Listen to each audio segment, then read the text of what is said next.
They chose not to renew my contract. That was the first time that happened to me. I was devastated because my whole identity was tied up into being a news producer. That's what I do. What? Me? I'm the greatest. What are you saying? Like, I was taking it hard. But that led to me moving to Atlanta and creating a new show. Like, this Georgia knows what's in her tool belt. She knows what she has access to. She also knows the space that she takes up when she enters a room or when she exits a room, because for so long I was told that was a bad thing. Like, I try to make myself smaller, but when you try to make yourself look smaller, you look ridiculous. There's a voice that I have to silence that tries to remind me of where I came from in a negative way and tell me that I'm still those things. That voice, that's the biggest challenge. Hi, this is Georgia Dawkins, and you're listening to Dreams and Drive.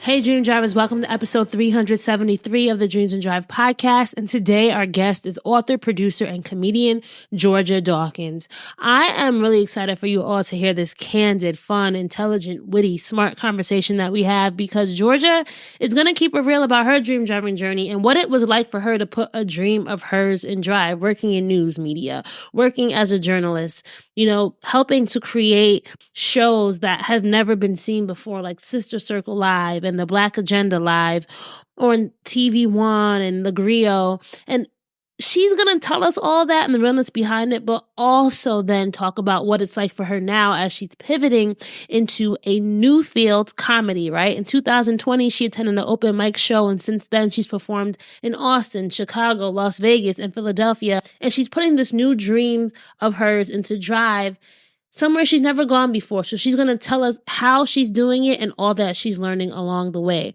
So hopefully you guys can stay tuned for the full episode. We're going to talk about things like how the church influenced her as a child, what it was like attending FAMU, things she's learned about herself throughout the years, battling overwhelm in the newsroom, branching out into comedy, and what she's learning now as she's growing as an entrepreneur. Make sure you're following us across social media at Dreams and Drive, Facebook, Twitter, Instagram, and TikTok.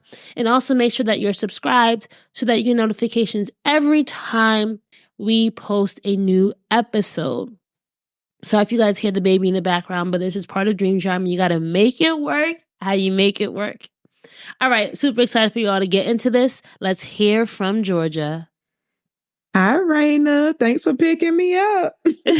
Oh, you know what? That is, I love that. Wait, that Let's visual. Go. This is like this is an animated series. You pull up like, come on in, yes. girl. All right, so you're virtually getting in my car. What kind of car are you getting in?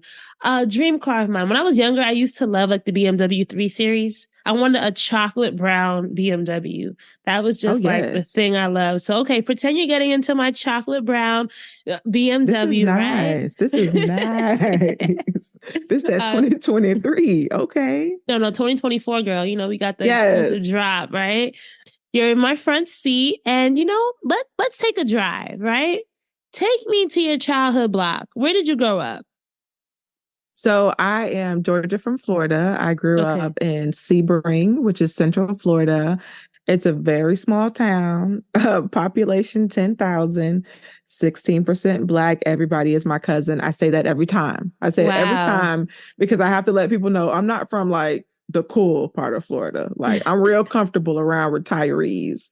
Like, this is where they come and go and get the house on the lake. Like, that's where I grew up. So, yeah. And then what was the second part of your question? No, I was saying, so we're driving down, you said Sebring, Florida? We're going to Sebring. Yeah. All right. Highway 27. We're going to exit off I-4.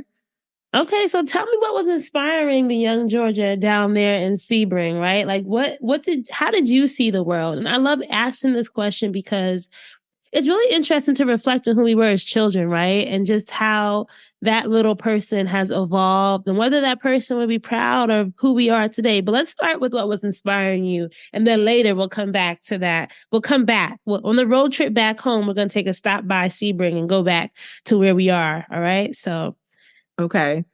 So I think what was inspiring to me growing up in Sebring, honestly, was church. Like, that was my outlet for so long. That's where I could be creative. That's where I could dance. That's where I could cry. That's where I could scream. Like, that's where I could clap. Like, that was a place of both joy and mourning, but it was my safe place, you know? Okay. So I felt like church was like the most inspirational part of my childhood. That's so interesting. Was there, it's funny because I grew up as a Jehovah's Witness. Like my mom, I no longer practice it, but my mom does. And I grew up in what we call like the Kingdom Hall. And it's interesting because they had, I guess, similar to, let's say, like the Baptist community, every Sunday there'd be this thing called talks, right? So it was kind of like you get the sermon, right? But they called it talks. And it was only men who could give talks. And I just remember as a kid, I would go home and like make my own talks and pretend that I was doing these sermons to like my dolls and stuff. But although I wouldn't say right now that I'm like a very religious person, I do think that foundation of growing up in the Kingdom Hall and having to do the watchtowers and, reading a lot, learning about the Bible and just the community really does like is such a huge part of who I am today as well, right? Is there anything as a child that was like your dream? Was there a big shiny thing in the distance that you said, hey, when I grow up, I want to do this or I want to be this? I pretended to be a lot of things. Of course, there was always play in church, right? It was play in church. And sometimes I would be the pastor or I would be the crazy lady in the audience or we would play house. Holy Spirit. Yes. And I'm falling out. Let's go. I got it. I'm filled. What? So it was very much growing up like that. But also like I would write songs like on the way home from the bus stop, like my cousins still bring it up to this day. I wrote a song called Love Police. It don't make no sense. It doesn't make any sense at all, but he sings it to me every time he sees me. And then I had this girl group with my cousins where I forced them to be in this group with me. And it was called Jet Style. And I would write for the group and then give them the lead. So the group broke up when I was about 10 because we broke up early. We just had to get that out the way because my cousin thought she was the lead singer. And so it was just being an all around entertainer, I think was the dream. And I didn't have the language for it then, but I was always entertaining. Even at church, I would be speaking as many times as they would give me a microphone, I would take it. And then it was also like writing for church. I wrote my first play because a sister in the church said, "Nah, we're not going to use the one out the books. We think you can write something." And I was like, how old were you? I am 15. And I feel like y'all should give this, it was like 15 or 16. It was definitely like junior year, sophomore year of high school. And at the time I was like running the drama ministry because that's what I like growing up in a small town, small church. You had executive roles at like 10 years old. Yeah.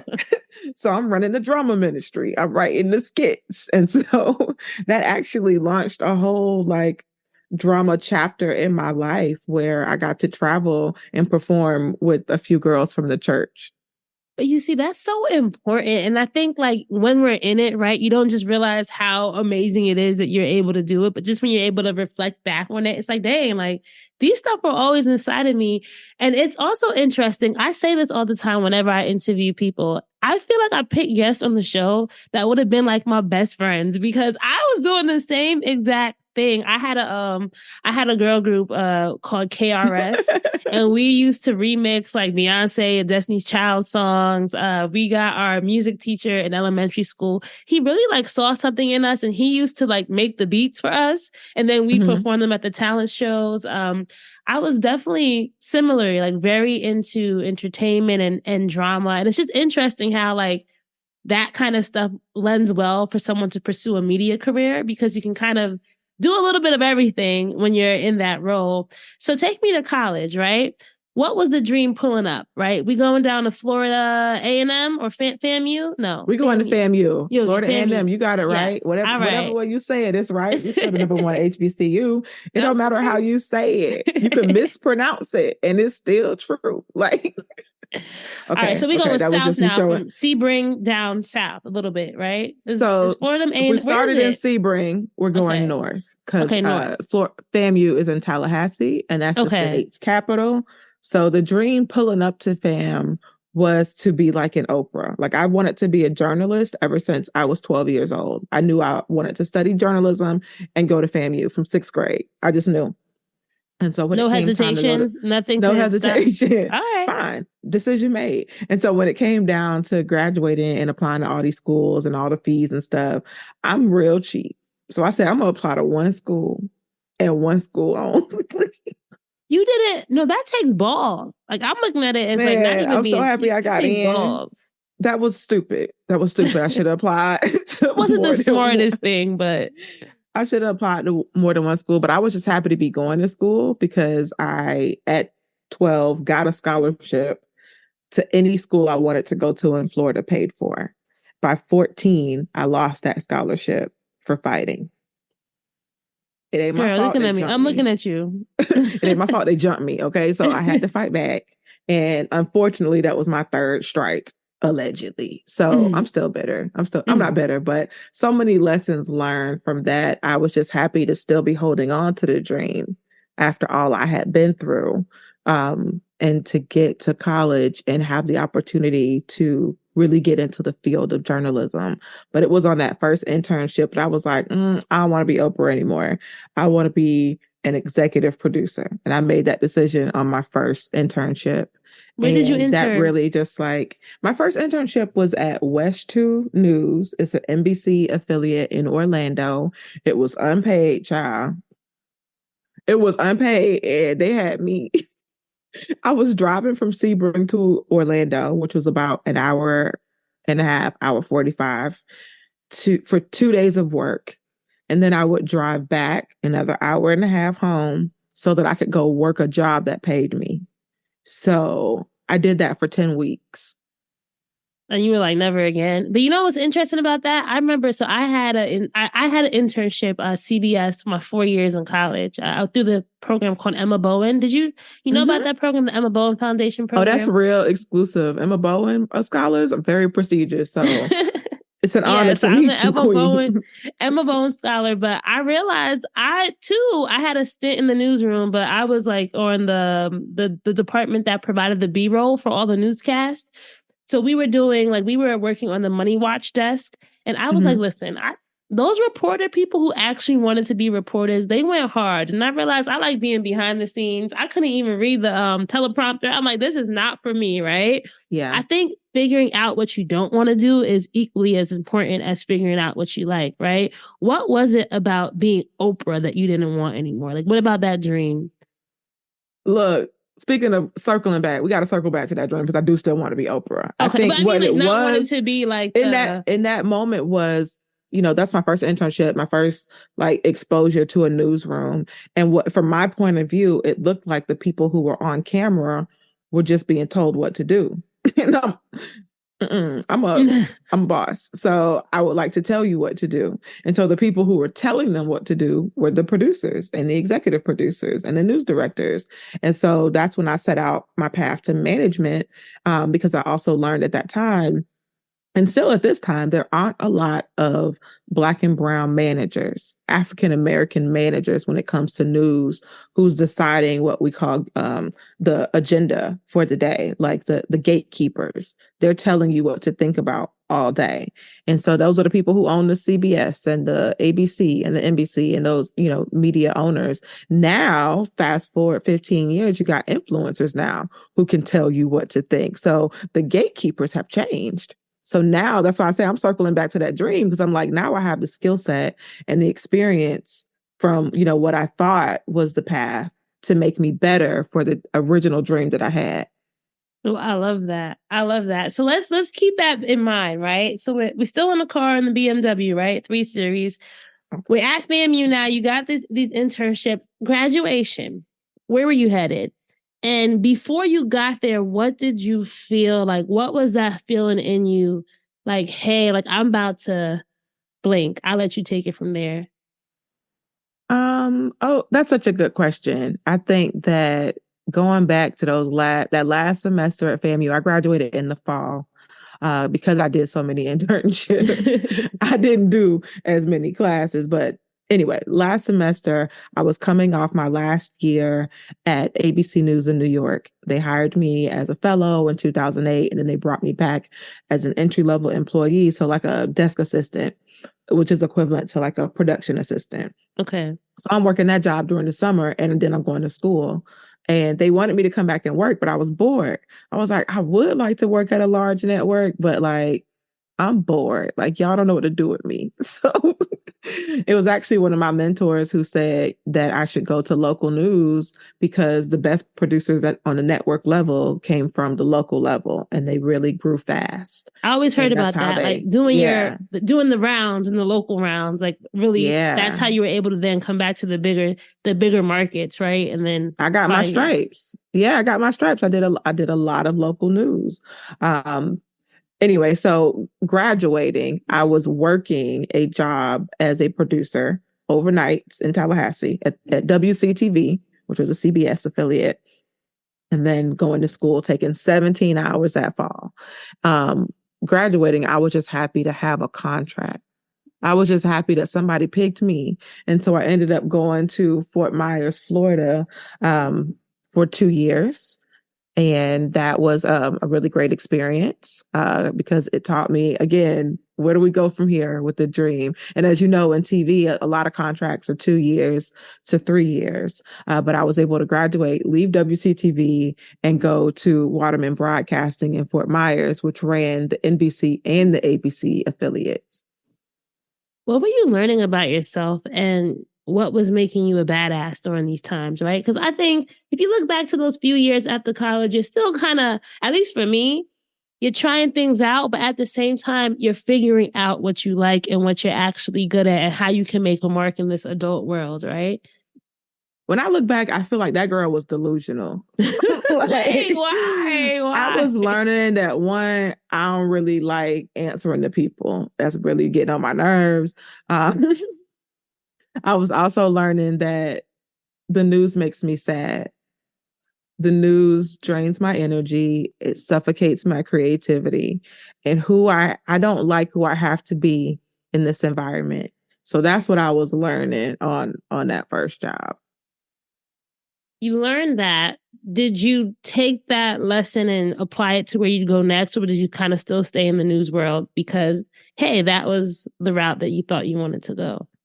Absolutely. It was still news for me. Like, I had a plan. Like, I'm still on track, low key, but I was very determined coming out of FAMU, having grown up in Sebring in a small community where I felt loved, nurtured, and supported. And then going to FAMU where they saw what I did in high school and they saw what I was doing as soon as I hit the ground at FAM. They were investing in me. And so I was really taking advantage of every single opportunity. So by the time I graduated, and I was a national board member for the National Association of Black Journalists. So I also have a position. So I'm not just graduating as like a regular student. You're a big boss. I've been in position. Come on, everybody knows the power of being in position, y'all. That's my book. Go get it. Okay. So I was already in position, you know? The thing that I was really interested about, because I went to Princeton, but, I feel like it was a, PWI, predominantly white institution. And I was in a lot of things, but I didn't feel that nurturing. I felt more like a go-getter, right? And I found the opportunities. But you mentioned that you were nurtured at FAMU. So can you talk to me about that and how you think that nurturing really set the precedence for how you kind of went into life post-college? It's interesting that you said that to me. I mean, I just feel like being at FAMU or being at an HBCU, because it's true wherever you go. Like, okay. I'm serious. Like, the professors, the administrators, the assistants, like, they become your aunties, your uncles, your cousins. You start to watch your kids grow up. You get invited to church. You get invited to family dinners. You get invited to dance recitals. Like, to this day, I'm actually going to homecoming at the end of October. And one of my professors hit me up last week. And when I tell you, I didn't even take her class. I didn't even take her class. I was just in the school and worked closely with her. And at one point, we were neighbors. Every year that I go to homecoming, she makes me a personal pan of banana pudding. That's the kind of love you only get at home. So that's what I mean by nurturing. Yes, you get the academics. And when I tell you they grade you hard, because they know that you're about to walk into an environment where you're going to be graded twice as hard, 3 times as hard, or people are going to tell you that you're not enough. They go ahead and give it to you while you're there. They're going to give you that tough love, but they're going to throw some grace on it. You're going to get some grace and compassion at the same time, because a lot of the professors got it out the mud too. They had to overcome growing up in a small town or growing up in an inner city, growing up around a lot of crime and violence. So they understand the Black student experience from a unique point of view that you just can't get at a PWI. And I know that because I grew up in a very white town. I was the only Black in a lot of events. I was the only Black on the swim team and the soccer team and the wrestling team. And, there were other Black people there, but I'm just saying, like, they weren't on the team. So, Dream Drivers, you guys know I'm now a mom of 2, and I'm back full swing into diaper mode with my youngest. Life as a mom of 2 can be super chaotic, and now that the holiday season is creeping up on us, it can get even worse. I'm planning to host family at my house this year, and can you imagine trying to eat at the dinner table, but having to get up every 20 minutes to change a wet diaper, all because I used the incorrect one? Luckily for me, this mama of 2 is a Pampers Swaddlers lover. No worries, you can avoid the extra headache this holiday season and fear no leaks with the new and improved Pampers Swaddlers. It now features a blowout barrier at the back waist to help prevent up to 100% of leaks, even blowouts. So I can rest assured that I'll have superior leak protection while keeping my baby's skin healthy and dry. So this holiday season, my only worry will be on spending time with family and friends because blowouts won't be a problem with Pampers Swaddlers. So make sure y'all go download the Pampers app today and earn Pampers Cash so you can try and fall in love with Pampers Swaddlers too. Hey, Red, what are you up to? Just making sure all the M&M's gifts are wrapped and the bowls filled. Remember that one holiday party when we had no M&Ms? Oh boy, I still have nightmares. The cookies? Yeah, you used all the M&M's candies that were meant to decorate the party treats, to decorate snowmen. You did it again, didn't you? They do look cute, though. Bringing cheer, M&M's for all fun kind. Dream Drivers, for me, there is nothing better than showcasing my joy. Our friends at Frito-Lay know that joy is bold, vivacious, and contagious.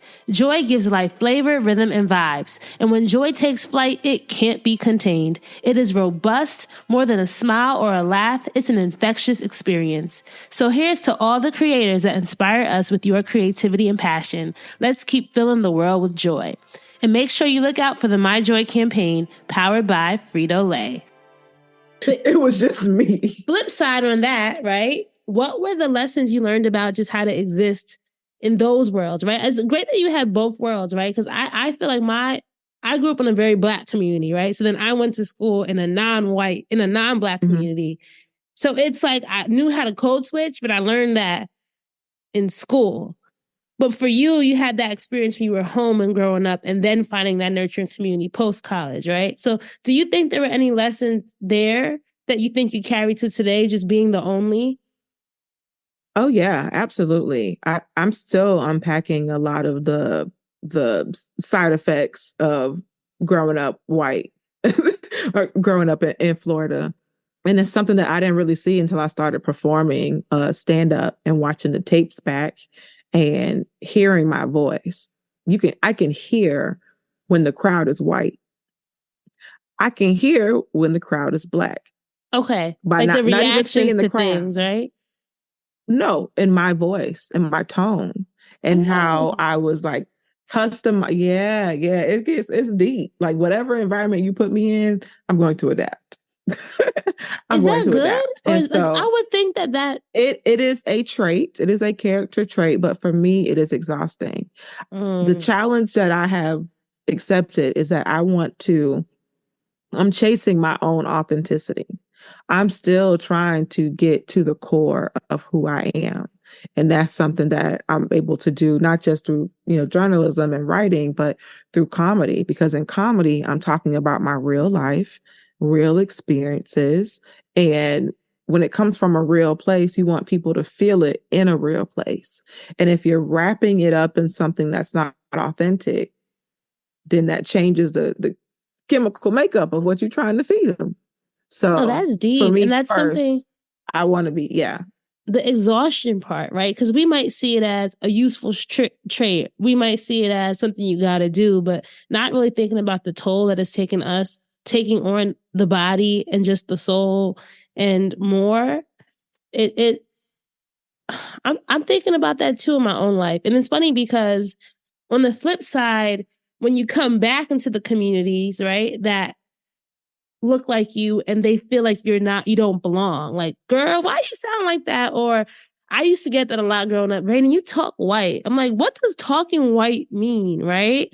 But then I feel like you realize when you start putting the slang, right? Or you start, for me, it's like the Jersey accent comes out, not the South Jersey, the North Jersey accent comes out. So I feel you in that. You spent a lot of time in the newsrooms, right? As you were kind of navigating your career and just building. Talk to us about those main lessons that you were learning during those times in your career and how you were feeling about it. Because I want to know when the shift to comedy came, right? Because it's different being in the newsroom and then being a stand-up comic. So was it always there, or was it something that came before we get there? Let's just talk about that journey, right? We're going through the years. You're building up Georgia Dawkins, the producer, right? Talk to me about that part, and then we'll talk about how you were feeling about that journey you were taking. Yeah, so the journey was heavy. It's not easy to be a journalist, for one, but it is especially difficult to be a Black journalist because a lot of times you have to swallow your own experience to tell a story to a specific audience or to pitch a story just in the newsroom that you're in.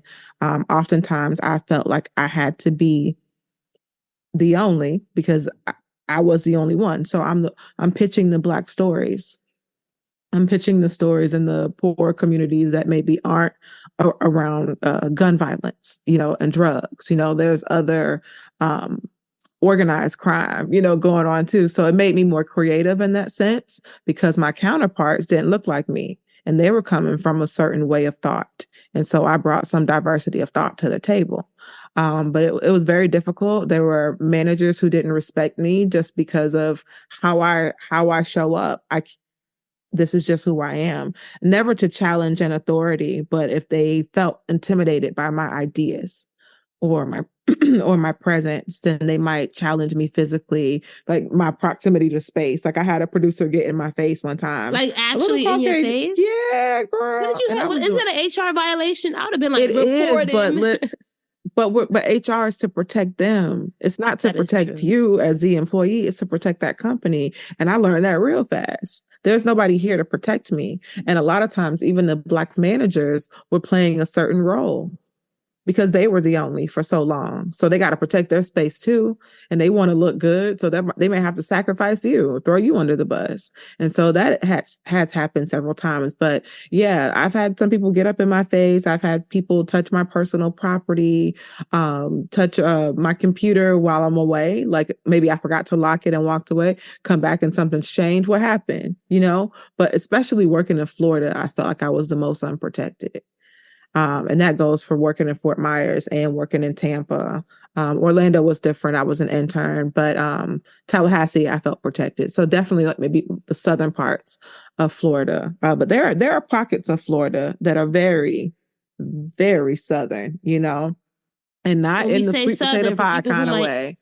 Racist. Okay. I want to say, let's just say it explicitly. It ain't right? cornbread and sweet tea. Yeah, it's uncomfortable. And communities are oppressed, and we're seeing the attack on free speech, we're seeing the attack on education, we're seeing the attack on identities, and that's how I grew up. All that stuff was normal to me. So now that I'm looking at it, I'm like, people hate Florida. I think it's so interesting that you say that, because for somebody growing up in New Jersey, I just was talking about this with my cousin the other day. I think we in the tri-state area are very spoiled in the sense that, of course, we experience racism, but it's such a diverse community that you're bound to have to learn how to exist with people who don't look like you, don't sound like you, and it's just the way of life. So parts of me don't realize just how bad it can be every single day. Of course, you might have here and there, you might meet people who are racist, but I don't think for me it's a pervasive, like every single day I'm aware of it type of thing. I was just saying, Brandon, you were really lucky to have grown up in the environment that is really a cultural melting pot, because there are parts of this country where you are reminded every single day that you do not fit in, right? Or that you are the other. So the location of the dream and where you are can change. Did you feel like that when you were in New York City though? Well, New York, I have encountered diversity of racism. Like it's packaged differently. It just got different flavors, but it's the same. And I remember one of my first early experiences with that here, because I've lived in New York before, but I was much younger. I'm in the suburbs now, and so I was holding the door for this woman who appeared to be of Indian descent, and she was with her family, and they all had on like the traditional clothing. And this was an older woman who was coming out the door, and her family didn't see that she was about to, whatever. I grabbed the door so she could come through. I held the door for her. She's an elder. I respect that. And one of her family members, presuming, came through and like snatched the door from me, like to say I got it, but never said thank you. Never said I got it, and did not hold the door open for me. So they let it just fall in your face, like yes, the same door that I held open for them. So that is the New York experience that I've had. Think about that metaphor, holding the door for someone, for them to have it close in your face. Hey, Dream Drivers. So I am super excited to let y'all know about Tylenol Rapid Release Gels, your go-to option for fast, effective pain relief. You know, it's so important that we don't let pain slow us down along our dream driving journeys. We got to be prepared for aches and pains after that big game, or even fun fall festivities like those long walks in the park, or those crazy long days of grocery shopping, prepping for Thanksgiving. Y'all know what I'm talking about. Let me tell you, the other day I went apple picking with my kids, and my body and bones were aching after a full day of action. And that's why Tylenol Rapid Release Gels are key. They help us enjoy life to the fullest. And now introducing new Tylenol Precise, a pain-relieving cream with maximum strength lidocaine without a prescription. So I could just slap that on and it will target the specific area that I need that relief and fast. Pain is inevitable sometimes, but that doesn't have to slow us down along this dream driving journey. Let's get back to the activities we love with Tylenol Rapid Release Gels and Tylenol Precise. Find the power of pain relief today. Available now. Use as directed. Dream Drivers, Walgreens knows you need your medications, but sometimes what you really need is a prescription for more time with your family or friends, or just more time to do what you want on a Saturday afternoon. That's why Walgreens offers same-day RX delivery to where you are. So you can get more than just your meds. You can get your prescription to save time at the pharmacy. And when you have pharmacy questions, which let's face it, we all do, Walgreens will be there for you with a helpful 24/7 pharmacy chat. So when you need to know, which med do I take before bed again? Or, is it safe to have a glass of wine with my prescription? You can ask a Walgreens pharmacy expert that question no matter where you are or what time of day it is. And that gives you more than just answers. It gives you your prescription for peace of mind. Delivery is available on eligible prescriptions only. See details at walgreens.com/prescription delivery. Was that ever it's what we experience now? Yes, right? It's what we experience now. I think you can look at a lot of these human rights movements and see how much of them are just remixes of the civil rights movements, right down to the chants, right down to the signs, right down to the oppression. Not to say that their oppression isn't theirs, that it's not real, but so much is borrowed from Black pain and the Black experience and the Black movements that, you know, it shows up in ways sometimes that we don't often see. We don't often recognize it immediately. As you were figuring out, all right, I'm really good at this producing, you were out here creating new shows, right? Creating segments that never existed before. Was there a part of you was there an ache inside of you? Although you were having this success, right? Was there something within you that felt unfulfilled? Oh, absolutely. That's such a good question. And I'm so glad you came to this because I was gonna pick it up. But definitely my last news contract was working in Tampa. And that is where I had the worst time. I worked in a lot of newsrooms. I've encountered a lot of egos. But being in Tampa, Florida, I think it was Market 11 at the time, and to be the only Black producer was at my station, not in Tampa, but at my station, was exhausting and it was lonely. And during that time, this was like 2015, I started community theater.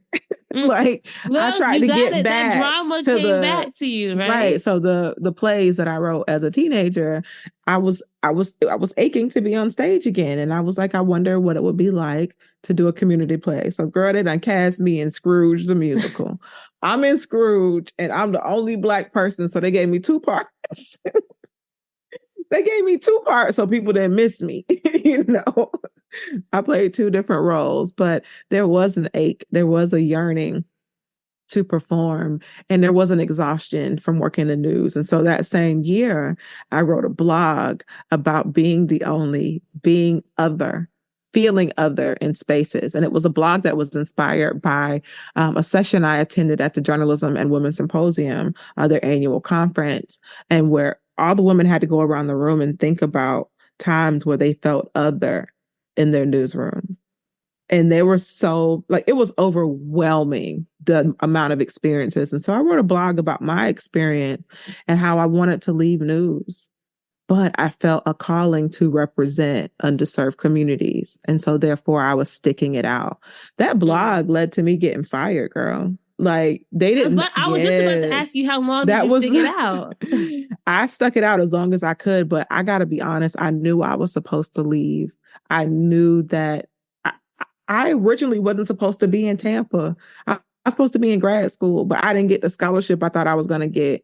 And I was in a relationship I was trying to hold on to. So I made a decision for money, for fast money. And I was miserable every step of the way. Every step of the way. And so slowly I started getting called into HR, and they want to have little meetings and they want to start a little paper trail. I said, oh, I know what this is, girl. But by the time they laid me off, my desk was already clear. I cleared this off weeks ago. I knew. Oh, they laid you off. They didn't fire. They laid me off. Yeah. Okay. Yeah. They chose not to renew my contract. They love that. That was the first time that happened to me. I was devastated because my whole identity was tied up into being a news producer. That's what I do. What? Me? I'm the greatest. What are you saying? Like, I was taking it hard. But that led to me moving to Atlanta and creating a new show. We really are going on a road trip. I love this. We in Atlanta now. Pull up. What's the song on the radio? I'm thinking of Ludacris. I don't know. Welcome to Atlanta, where the play is played. It is. and it's Outkast for sure. Yeah. All right. So we pull up to Atlanta. We got that playing in the background. What's the scene like for Georgia? We pulling up to my cousin's house immediately because I ain't got nowhere to stay. So we moving in with my big cousin and her daughter. And so it was like 3 of us for about 4 years. We stayed in the same house. It was fun. It was fun. And so what was so special for me about Atlanta is the community. Not just that my cousins stay up there, my out of town cousins stay in Atlanta. You know what I'm picturing? Did you see that Offset and how he did the 24-hour live stream with that gamer? Yes, that looked like so much fun. Like, I'm having I fun. watched the recap. Several times. Oh yes, yes, that was the vibe. Right. And so. Yeah, I felt supported. And I also there's a huge FAMU community in Atlanta. And so I felt supported there as well. Were you ever feeling like, I know you said that your identity was really caught up in being in the newsroom, being a producer. You made this shift. How were you feeling inside during this time about the shift and the things that you were trying out and who you were becoming in Atlanta at this time? I was most uncomfortable. to say the least. Like, all right, so your car seat had a little, like, you know how sometimes like the leather start peeling off and it be scratching you when you and you know, like the spiritual stretch, right? Like when you're going from when you're in transition and God starts to stretch you from the inside out, you start to feel that growth in your soul and your gut. So that's what was happening. Is I felt that growth like inside, and sometimes feeling that growth inside is painful because it feels like you're being ripped apart, feels like you're being remolded, and you are by trauma. Where did comedy come into play? So I was gonna say comedy was always there. It really was. So not just the performing a community theater when I was in Tampa, but when I moved from Fort Myers to Shreveport to be a senior producer, one of my projects, I produced the 10 o'clock news. Now the 10 o'clock news is violent, right? If it bleeds, it leads. It's 10 o'clock. Anything goes. Once upon a time, I produced a music video and played it during the 10 o'clock news, but I made it look like a story. And it was so memorable. People were calling to say they can't believe that it brought them joy because it was unexpected. Like, it could have just been the end of the show. It could have just been another, feel good kicker. But instead, I challenged the team to get into the story. And the story was the Harlem Shake. I don't know if you remember this one, but it was where like somebody would start off dancing. And then when the beat drops, it gets crazy behind them and people got on masks and doing crazy stuff. So we produced one. We were the first newsroom to do it. Other newsrooms even played it, and it got 10 million views at one point on YouTube. And my news director's only regret was that we didn't post it first, because those 10 million views went somewhere else. So because somebody like took the clip and posted it. Yeah, someone else took it and posted it. And so you'll see like Harlem Shake compilation videos. You'll always see us. I'm in the video. I'm in the front of the desk. But that's so memorable for me. And that just brought everybody so much joy. The people who participated, the people who watched it. And it wasn't well received at first. We were all afraid that we had lost our jobs, but it paid off in such a big way. And it's still making people smile to this day. So you had this knack for comedy. You had this knack for just entertainment. And I feel like comedy is entertainment, right? It's drama at its funniest form, right? You were in Atlanta now. Did you ever think about the career shift at this point, right? Was this where you're like, let me actually try to make something of it? Or talk to me about that, the moment where you said, I'm going to go full force into really going and developing this part of my identity. Absolutely. That's where my company is called Georgia Dawkins Media, and I consult with folks now on developing content. You're actually in Georgia. Yeah, it's funny. Georgia, and your name is Georgia, right? Georgia from Florida. I live in New York now, but yeah, it plays well. But, what was the question, Jack? I got distracted. Oh man, I got distracted too, just in excitement. When was the point where you said, I'm going to really start focusing and try to make something of this? Because you had the skills. I feel like you had the confidence from being able to, all you did that in the newsroom, right? What was that build up that said, let me take this comedy stuff serious and see where this goes? Well, comedy started years later. So this is 2016 where I got laid off, and then I moved to Atlanta to produce Sister Circle Live and cast that and produce the pilot, and then the show got picked up. So I always knew that I was an entrepreneur. I'm just a reluctant entrepreneur. I don't want to do the work. Like, I don't want you to tell me what to do, but I also don't. Like, then how do you exist as that, right? I know like you don't. You do. Like you just have to do it. You just have to do the work. You can't cheat it.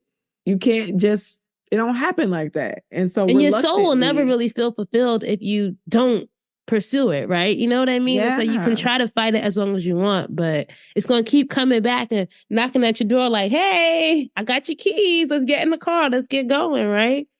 Yeah, so that's when I had to find purpose and other things, but I was still a producer. I started consulting for people. I started working with an attorney in Tampa before I moved to Atlanta. I was consulting with her, and she's now a state representative. but I was helping to produce some of like her press conferences and do some media coaching for her clients so they could feel confident talking about the loved one that they lost on camera. And so that's kind of where the consulting started. And it really evolved in Atlanta, but not right away, because I was still in the mindset of working for somebody else, so much so that I didn't even read the fine print when I was developing a talk show that ended up being a hit for a network. I didn't get paid for that because I didn't know. Do you want to mention it, or are we just gonna leave it? No, it's fine. I've written about it. It's in my book. Yeah, okay. I didn't know that I was entitled to anything. And so I'm just saying, like, when it comes to being an entrepreneur, these are the challenges that you run into when you don't have the knowledge. And it's okay. We can't beat ourselves up and stop, because for a long time, I was devastated. Once I found out, this was after the show got picked up, and I left and wrote my book. Tell the people what the show is so they know. So the show was Sister Circle. It was on TV1 for 3 seasons. That's my baby, my first baby. That was the first time I basically pulled a show from my DNA, from the DNA of Black women, and created a platform that reflected Black women. People would cry when they came to the show. Like backstage, they would be so moved to be a part of something for us like that. And so that was such a huge part of my Atlanta experience. But I say that to say I was still in the mindset of working for someone else. And even while the show was being pitched and before it was picked up, I was still working for the news. So it was very much that. But the entrepreneurship part, I'm still growing as an entrepreneur. It took me a long time to learn how to protect my intellectual property, how to protect and grow my finances. I'm still learning those lessons, because a business is a part of you. And if you don't have the financial discipline and the business foresight as an individual, then as a business owner, you got to go get it. I don't know. That's where I am. I think it's interesting how the pandemic really, it was like a blessing in disguise for a lot of people, right?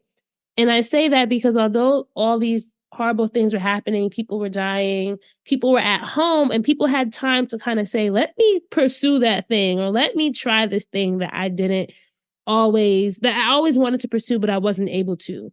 Was that what it was like for you? Or was there another way in how the pandemic kind of helped launch you with your comedy career? That's exactly what it was. I think we just got so close to what we thought was the end. I had been writing on my vision board and on my New Year's resolutions for a very long time that I was going to try stand up. I would have bosses encourage me to try stand up. I would have family members encourage me to try stand up. And then finally, walking in 2020, walking the streets of Midtown Atlanta with a friend of mine, and we saw a sign that said open mic. And I said, okay, let's do it. I'm doing it. And so he filmed me, and I felt great that I tried it, but I also knew that there was a lot of work to do. So I think that had it not been for the pandemic, I would still be maybe on the wheel of working for somebody else and trying to just stay busy versus being a creator on stage and entertaining. And social media as well. That was my outlet for a very long, it's still an outlet for me to entertain and just to kind of express myself. Comedy, stand-up, that's a very, I feel like your life has been filled with a lot of courageous moments, right? That you probably don't give yourself credit for. Like even just applying to only one school, that takes some balls, right? Standing up and going open mic, like open mic could be scary, and especially in New York with people who they're not the nicest. Atlanta, crowd. yeah. Oh, Atlanta, and now New York. I had to start over. So you mentioned that I moved to New York in May. You got to start over. So I had to start going to mics again. I had to meet the comics in New York, because that's how you get booked places. You got to get out there and network. So both Atlanta and New York. Did you ever feel, I say this, I think sometimes when we make that transition, it's kind of, we might start doubting it. Was there a time when you felt like you doubted the move that you were making? And if so, how did you how did you maneuver that doubt? I think with every challenge that I feel God gives me, I regret it deeply. Like, I was like, so you regret it, not even doubt it. You were Well, I go through phases of it. I stand in my decision, and I'm grateful for the decisions that I've made, because that's what makes me who I am today. But yeah, there's always a time of, God, did you tell me to do that for real? Did you tell me to do it like that? Like, was I really supposed to? Did I hear you clearly? Did I make this up? Am I delusional? Do I need to call my therapist? Like, I start going, I'm a Libra, I'm an overthinker. I start going down the rabbit hole of, is this the right decision? But only time will prove whether a decision was good or bad. And even then, you still have free will to make another decision. And I think that's the biggest thing for a lot of us, is like, you have to do it, because if you do nothing, you're going to stay stuck. And then you're going to really regret 10 years from now being in the same place and just having all these what ifs. I think for me, like, even with having a baby and getting back into podcasting, it's like, I don't want to look back and say, dang, I wasted a whole year because I said I have a young child. Like, let me just try to figure out and maneuver it while, like, we all learning together and charting our own path. That's the biggest thing, right? Is that charting of your own path. What were you realizing was your superpower within the comedy world? And then how did you build on that? My superpower in the comedy world is me. That's the same superpower that I brought to news. And it's my life experience. Nobody else can be you. And that's just facts. Nobody else can be you. They can try. I've seen people rip off ideas on social media. Maybe it's like, oh, it's the same, but different. You know what I mean? Like, I'm flattered,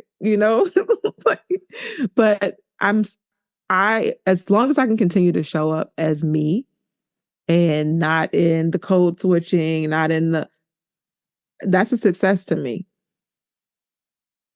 Financially, how does it work then too? Like, I just say, like, for you funding that dream, and I say because I know how hard it can be to be a creator, to be an entertainer. Like, I used to work, well, I still work. I'm on maternity leave. I work at Paramount, the trek to Times Square, right? Theater district, people handing out the comedy cards. Like, it's a hustle, right? How are you just managing putting that dream into motion, but also having to eat in New York City? Thank you for that question. There were some days where I don't be eating in New York City. That's okay, though. That's okay. It's a sacrifice, but that's a great question, because I think people are so entertained by comics that they don't think about the financial investment. And especially when you're first starting out. I know who I'm not right now as far as like measurement of success. And I'm not able to live off comedy just yet. So I still produce by day. I'm still booking. I'm still doing post-production. Like, I'm still doing development. I'm still hustling the production skills by day and doing a comedy by night. And then another way that I've been able to kind of cut through the noise within comedy is producing a comedy brunch that I do with my partner in Newark, New Jersey. And so that's a clean comedy show. Clean comedy alone cuts through the noise, because not everybody can do clean comedy. And then to do a comedy brunch, breaking it out of the cycle of, you got to be out all night, you got to get a babysitter, no, you can come during the day and still go home and go to bed on time. You know what I mean? Like, it doesn't have to be a late night situation. And so I put myself on stage, I book myself, and I produce my own shows. And that has been successful so far. It may not look like success at first, but the success is in the consistency. And so that's what I'm just trying to. Like success at first. Talk to me about it. Might not look like Matt Rife. It might not look like what's his name, Nate Jones. It might not look like, I don't say Kevin Hart, but it might not look like that yet. But it's a journey. Like you said, we're on this road trip. We just took the comedy exit. We got a ways to go before we find out where our audience is. And so that's my goal.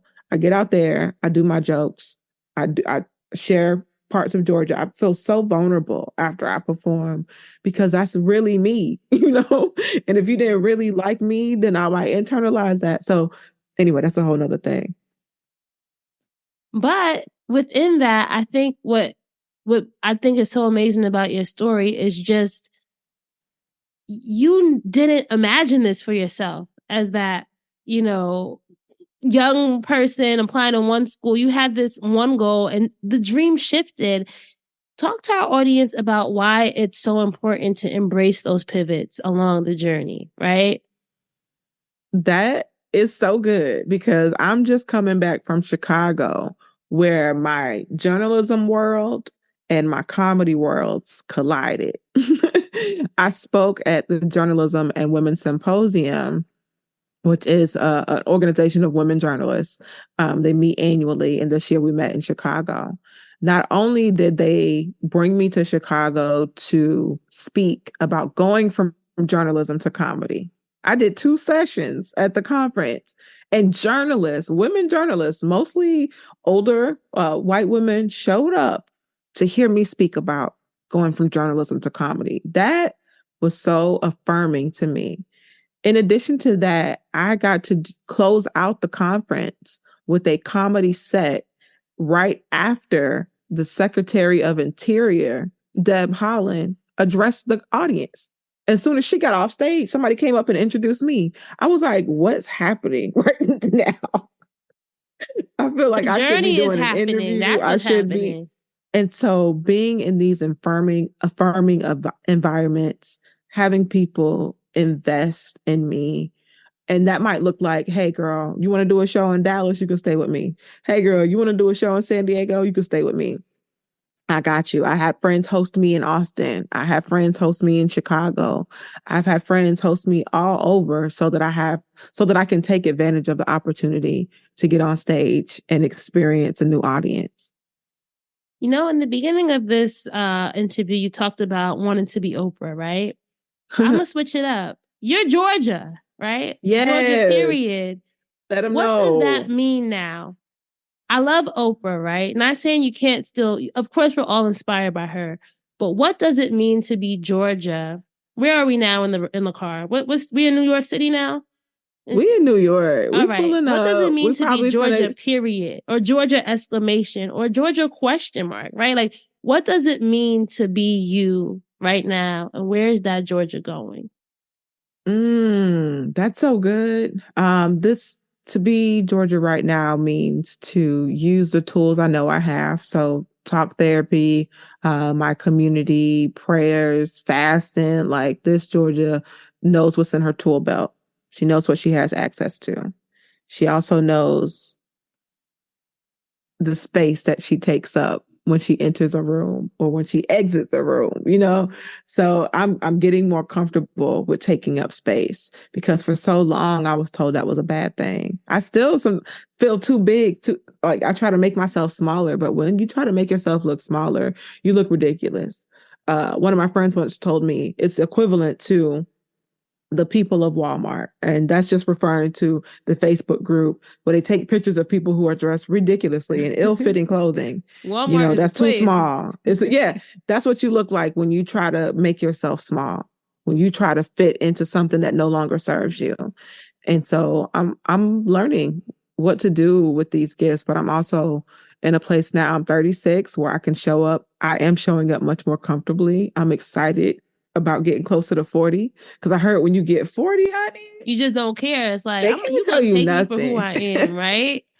On the flip side, and maybe we'll end here. I don't want to end on negative, but I think it's just reality for a lot of us, right? As we're going, as we're moving, as we decide, hey, I'm going towards this, there's always that one little thing that's trying to hold you back, right? Or there's that one challenge. It's like, hey, I'm right here, right? What's that thing that you're swatting away, or that thing where you're like, I'm going through it, but you ain't about to be along this journey with me forever, right? Like, what's that challenge, and how are you making sure that I always say moving through it, because I think challenges happen to us all the time, but at the same time, they don't have to stick with us forever, right? That's really good. And I feel like there are so many things, but to sum it up, there's a voice that I have to silence that tries to remind me of where I came from in a negative way and tell me that I'm still those things, that I'm still in that place, or that voice that tells me that everyone around me is judging me. Nobody likes me. They hate my ideas. Like that voice, that's the biggest challenge. That voice of doubt. And just I have to and it is like turn it down. Like it's not there. I just have to turn it down a little bit. We in the car, right? Turn it down. And you on the back seat, like, kids, come on now, like, what y'all doing, right?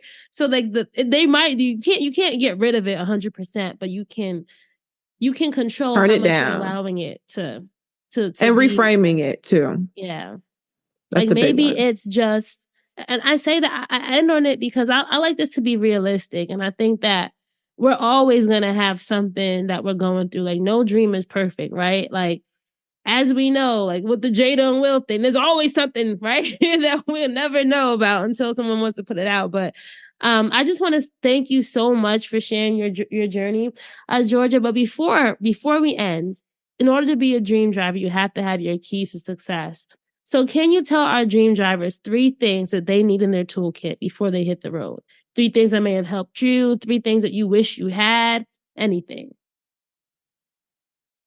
Thank you for that question. And thank you for having me on the show. I think the 3 keys that you need to be successful in life are community, because you need your people around you. You need them to hold you down. You need them to celebrate you when you have big wins and small wins. You need your community.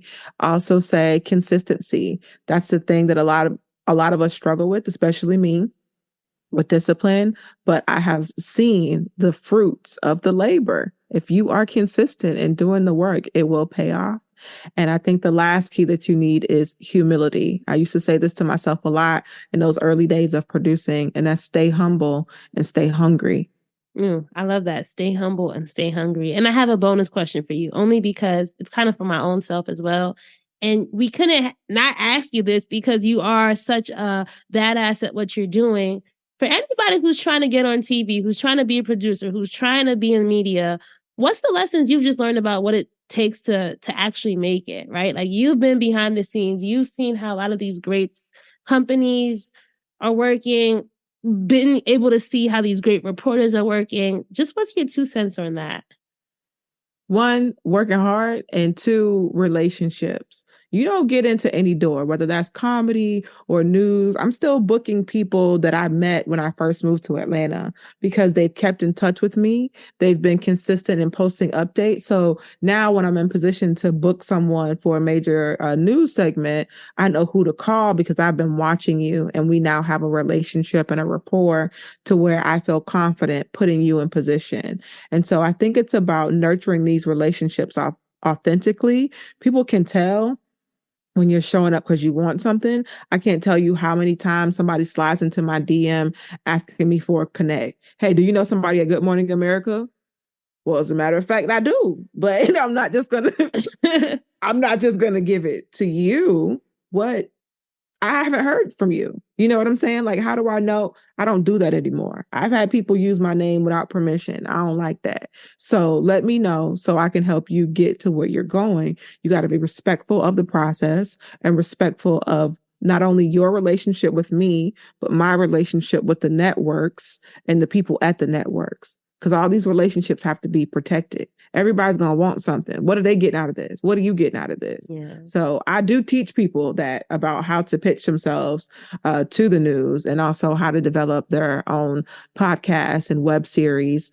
And so that is a link that I'm getting ready to drop. I don't know when this episode coming out, but plug us now. Let our listeners know where they can follow you online, where they can get the updates, depending upon when this goes live. Still say the link, so that they can go and still, check it out and be able to really work with you further if they'd like to. Absolutely. So Dreams and Drive listeners, if you are interested in launching your own podcast, if you are interested in just booking your brand major media opportunities and getting ready for that interview, getting ready for that opportunity so that your brand can grow and you can grow that audience, and you can connect with me online at georgiadawkins.com, or just follow me on social media at Georgia Dawkins. You got your name, right? I love that you just for my kid, I got them Instagram accounts. I just took their names. I'm like, one day you might need this. I don't know if Instagram is going to be around in 20 years. Real. But that's smart. I got their names. So you guys, please make sure you go check out Georgia. This is only a snippet of her story, right? We aren't able to go down every lane where you've been on, every exit. But I think what I've taken away is the essence of your character, and just how much you have to share and how much knowledge. And I'm just super dope. I didn't know that this brunch was in Newark. So yeah, let me know when the next time. Maybe you pull up, right? The Dreams and Drive. Oh yeah, I'll send you a link. You can be my guest. You can be my guest. Absolutely. Come through. If I was a guest, not on stage, right? Because I don't No. Okay. I'm funny, but I don't know if I'm that funny. You can do it. I don't want to be your first boo in the audience, all right? They'd be like, get this girl off stage right now. Thank you again, Georgia. This has been such a phenomenal, and I'm just really happy to be able to share your story with my audience. Thank you. I had a great time, and congratulations. All right, so that's a wrap for this episode of Dreams and Drive. I hope you enjoyed our guest's dream driving journey as well as listening to their keys to success. If you love this episode, you know what to do. Please make sure that you are following us. We are at Dreams and Drive across social media on Facebook, Twitter, and Instagram. So make sure you're sharing this episode, posting it to your Instagram stories, texting it to a friend, sharing on LinkedIn, wherever you are or online. Just pay this forward and share this with somebody. We really appreciate it. And all the sharing that you do helps us grow our community. If you want to join our email newsletter, The Keys, and get weekly updates delivered to your inbox, just go to dreamsanddrive.com/join. That's dreamsanddrive.com/join. And lastly, if you know somebody who would be great for this show, or if you are someone who would be great for this show, please go to dreamsanddrive.com/pitch. I'm always accepting new guests. I'm always accepting new pitches. So I love to see those pitch requests coming in. Keep dreaming, keep driving, and we'll chat again in the next episode. Bye, guys.